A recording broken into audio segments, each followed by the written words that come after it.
उपस्थित मान्यवर आणि राष्ट्रध्वजाला वंदन करून मी माझ्या भाषणास सुरुवात करते. आम्ही प्रचंड प्रगती केली. 15 ऑगस्ट 1947 रोजी भारत स्वतंत्र झाला. 26 जानेवारी 1950 ला प्रजासत्ताक स्थापन झालं. 1956 ला राज्यांची विभागणी झाली. 1962 ला आमच्यावर आक्रमण झालं. चारही आक्रमण आम्ही परतावून लावली. 1969 मध्ये बँकांचं राष्ट्रीयकरण झालं. 1972 मध्ये काशीराम कोतवाल हे नाटक रिलीज झालं आणि महाराष्ट्राच्या रंगभूमीने ते डोक्यावरही घेतलं. 1975 मध्ये शोले चित्रपट रिलीज झाला. बॉलिवूडकडे हॉलिवूडचा पाहण्याचा दृष्टिकोन बदलून गेला. 1982 मध्ये पृथ्वी क्षेपणास्त्राचा विकास झाला. 1984 मध्ये मारुती उद्योग समूहाने जगाच्या बाजारपेठेत भारताचे नाव करायला सुरुवात केली. 1989 मध्ये 18 वर्षाच्या तरुणाला राजकारणात येता यावे यासाठी राजीव गांधींनी प्रयत्न करण्यास सुरुवात केली.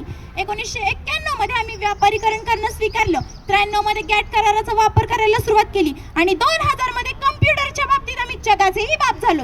2005 मध्ये प्रत्येकाच्या हातात माहितीचा अधिकार आला. 2007 ते 2010च्या दरम्यान प्रत्येकाच्या दारात नॅनो कारचे स्वप्न आम्ही पाहू लागलो आणि 2015 मध्ये सर्जिकल स्ट्राईक सारखे मोठे आव्हान आम्ही पेरले. एवढी प्रचंड प्रगती आम्ही केली की आमच्या हातात मोबाईल आले, पण आमचं बोलणं मात्र सुधारलं नाही. आमचे रस्ते सिमेंट कॉन्क्रीटचे झाले, पण आमचं चालणं मात्र सुधारलं नाही. पैशाच्या जोरावर हजारो लाखो किमी दूर असणारे चंद्र, ग्रह, सूर्य, तारे दुर्बिणीच्या साहाय्याने आम्ही जवळ करून पाहिले, पण आयुष्यभर शेजारी राहणाऱ्या माणसांबरोबर मात्र आम्ही प्रेमाचे संबंध निर्माण करू शकलो नाही. इंजेक्शनच्या जोरावर आम्ही आमचं आयुष्य वाढवलं, पण आरोग्य मात्र सुधारलं नाही. या सर्व गोष्टी आत्मसात करण्यासाठी शिक्षणाचा खरा अर्थ मनात रुजवला पाहिजे. मंजिलें उन्हीं को मिलती है जिनके सपनों में जान होती है. यूं ही पंख होने से कुछ नहीं होता, हौसलों से उड़ान होती है, हौसलों से उड़ान होती है. भारतीय संस्कृती ही पाश्चिमात्य देशांप्रमाणे भोगावर आधारलेली नसून ती त्यागावर आधारलेली आहे. मृत्यूचा तमान्न बाळगता आपली कवच कुंडले काढून देणारा कर्ण याच मातीतला. वैऱ्याच्या सुनेला आई समान मानून तिची खना नारायणे ओटी भरणारे छत्रपती शिवाजी महाराज याच मातीतले. स्वप्नातील दान सत्यात उतरवणारा सत्य व श्रीराजा हरिश्चंद्र याच मातीतला.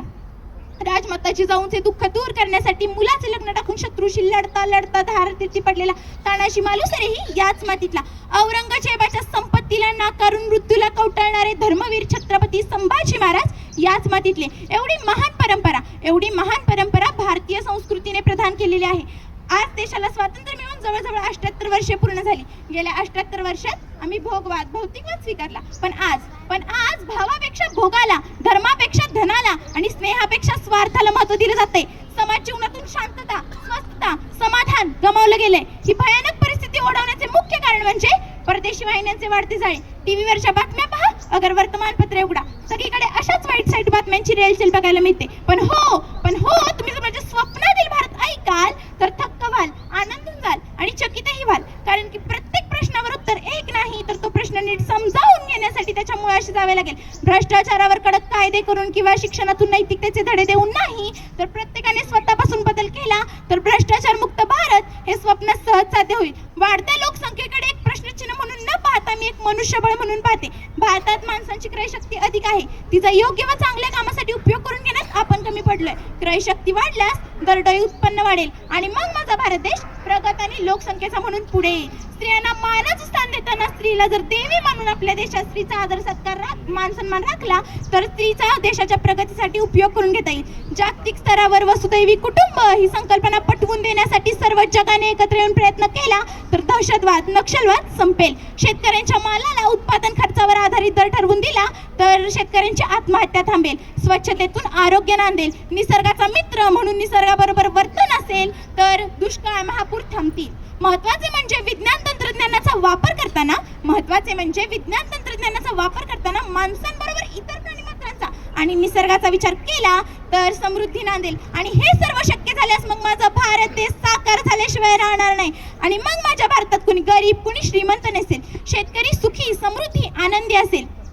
वीज, रस्ते, पाणी, शिक्षण, आरोग्य या मूलभूत सुविधा पूर्ण झालेल्या असतील. माझ्या भारतात कुणीही बेरोजगार नसेल. प्रत्येकाच्या हातात काम असेल. स्त्रियांना मान सन्मान आणि प्रतिष्ठा असेल. माझ्या भारतात नद्या जोड प्रकल्प पूर्ण झालेले असतील म्हणून दुष्काळ, महापूर नसेलच. माझ्या भारतात खेडी समृद्ध 70 शहरे आखिव रेखीव असतील. जहाँ डाल डाल पे सोने की चिड़िया करती है बसेरा, वह भारत देश है मेरा, वह भारत देश है मेरा. हे वास्तव्यात आणण्यासाठी विकसित राष्ट्राच्या पंक्तीत जाऊन बसण्याची सुवर्ण संधी भारताला लाभलेली आहे. ही नव्या युगाची पहाट काय रात्र ठरू नये म्हणून कर्त्या कर्तृत्वाच्या हजारो लाखो मशाली पेटवण्याची आज गरज आहे.